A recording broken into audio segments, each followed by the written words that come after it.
I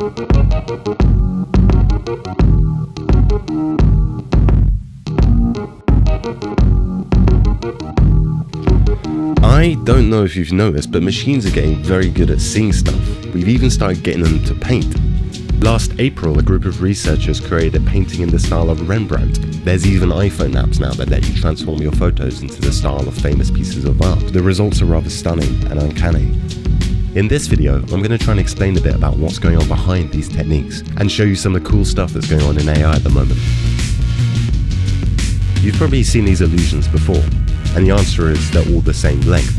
However, did you know you'll find these illusions more difficult depending on where you're from in the world? If you grew up around open plains, you'll be much better at the illusions that use horizontal lines, where if you grew up in cities, you'll be much better at those that have vertical lines. This shows that our understanding of vision is learned. To prove this point, a group of scientists conducted an experiment. They took two groups of cats. One they kept in an environment with only horizontal lines, and the other they kept in an environment with only vertical lines. They kept them like this for the first 3 months of their lives, and what they found was, when they took them out of these environments and put them in a room with a chair, for example, was that the cats who'd only seen horizontal lines would keep bumping into the chair legs, but the cats who'd seen vertical lines would be able to avoid the chair legs, but they wouldn't be able to jump up onto the surface of the chair. Another set of experiments actually went a step further than this, and warning, this isn't for the faint-hearted. They wanted to find the parts of the brain that actually recognize these shapes and edges. They went about this by sedating the cats and then clamping their heads in front of a projector screen. They then probed the cat's brain while showing them different shapes on the projector.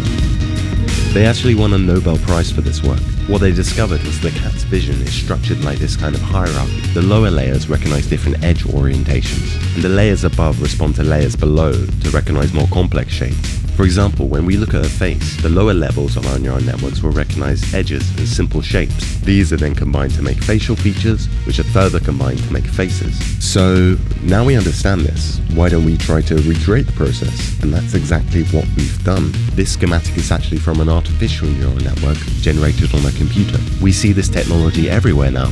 It's on Facebook, it's in driverless cars, it's in the autofocus on our phones, and it works really well. What it basically does is takes in an area of pixels and tells you how likely they are to represent a particular object. Now, imagine if we plugged in an image that doesn't actually have any of these objects in it. It would still do exactly the same thing. It will find areas that most resemble the things it's looking for, much like when we daydream, staring at the clouds. And what someone did was they found a way to visualize these computers' daydreams. They were able to slightly alter the pixels to make it more like the object that the algorithm was looking for. And this process can be iterated to get more and more defined results. You can see the shapes of shells appearing at the top and a duck's head coming out of the bottom right. And people have used this in all types of images. Here we see a jungle scene. This is using a model trained on buildings and architecture. I'm not sure what this was. It's even been applied to videos. Now, what does this have to do with paintings? Here we see Van Gogh's The Starry Night. Imagine we took one of our models and then retrained it on this painting. We could then take a photo and carry out the same process as we did with the clouds. What we get is our image in the style of Van Gogh's Starry Night. We can do this with any style of painting, as well as video. And you don't even need a photo to work with. With this similar technique, you're able to turn your doodles into much more detailed pieces of art. And why stop at images? What if we trained a model on the entire works of Shakespeare, and then we stuck in some modern English? What do we get? You might imagine a spell checker one day that doesn't just check your spelling, but also styles your work in terms of a great writer. And from one great linguist to another, someone's actually done a similar thing with Donald Trump. They trained a model on a database of his tweets, then used it to generate new tweets in his style. I'm what ISIS doesn't need. So they make about as much sense as his actual tweets. So one way to generate text like this is to use autocomplete. Here you see someone using Google Autocomplete to write a poem. Something you can also try is your phone's autocomplete. If you keep tapping the next suggested word, it will start writing almost meaningful sentences. And because the autocomplete has been trained on your own text messages, it's actually in the style of yourself. This can be kind of revealing. People have even used this technique to write books. One team even wrote a screenplay by training autocomplete on a collection of sci-fi scripts.